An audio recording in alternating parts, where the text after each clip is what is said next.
এই first time রান্না করছি কচি কাঁঠাল। হ্যাঁ, এটাকে কচি কাঁঠালই আমি বলবো, কারণ এটা এঁচড় আর কাঁঠালের মাঝামাঝি একটা জিনিস। এটা কিনে কি আমি ভুল করলাম? এই কথা একটা বন্ধুকে ফোন করে বলাতে সে বলল, কানাডায় বসে এই যে তোরা এঁচড় খেতে পাচ্ছিস এটাই বিশাল ব্যাপার। আমাদের দেশে তো এখনো এঁচড়ই ওঠেনি, সেখানে তোরা এত ঠান্ডার মধ্যে এত বরফের মধ্যে যে এঁচড় খেতে পাচ্ছিস এটাই তো অবাক হয়ে যাওয়ার মতো ব্যাপার। আমি বললাম, এখানে সারা বছরই এঁচড় আম এইসব পাওয়াই যায়, কারণ এইগুলো তো বেসিক্যালি গরমের দেশ থেকে এই দেশে ইম্পোর্ট করা হয়। যখন আমি নুন আর হলুদ জলে এঁচড়গুলোকে সেদ্ধ করছিলাম, পুরো ঘরটাতে কাঁঠালের গন্ধে ভরে গিয়েছিল।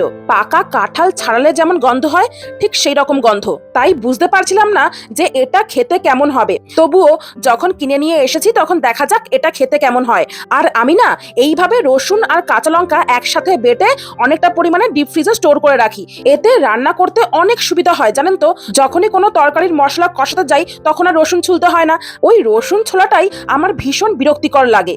এই মশলা কষানোর মধ্যে একটুখানি দইও দেবো ভাবছি। আর এই দেশের দইগুলো দেখুন একদম থকথকে টাইপের, এইভাবে চামচ দিয়ে কেটে কেটে তুলতে হয়। টেক্সচারটা পুরো মাখনের মতো।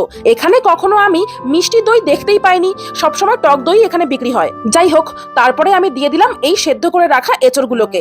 এঁচড়গুলোকে আমি ভেজে নিইনি, সেদ্ধ করে জলটা ফেলে দিয়ে একবারে মশলার মধ্যেই এঁচড়গুলোকে দিয়ে দিয়েছি। তেলের মধ্যে এঁচড় ভাজলে আমার কেন জানি না মনে হয় সিটকিয়ে যায়, ভেতরে মশলাটা যেন ঢুকতেই চায় না। সেই জন্য আমি এইভাবেই রান্না করেছি, একদম কষা কষা মাংসের মতো। শেষে একটু ধনেপাতা আর ভাজা গুঁড়ো মশলা ছড়িয়ে নামিয়ে নিলাম। এখানে এই পাকা এঁচড়ই বিক্রি হয়, আর এইগুলো বিক্রি হয় ওজনে, মানে ওই পাউন্ড হিসাবে। আমি 1 পাউন্ডের একটু বেশি, মানে ওই 500 গ্রামের মতো এখানে এঁচড় এনেছিলাম। দাম পড়েছিল $3, মানে ওই 200 টাকার কাছাকাছি। খেতে দারুণ হয়েছিল, পাকা এঁচড় বলে একটু মিষ্টি মিষ্টি লাগছিল।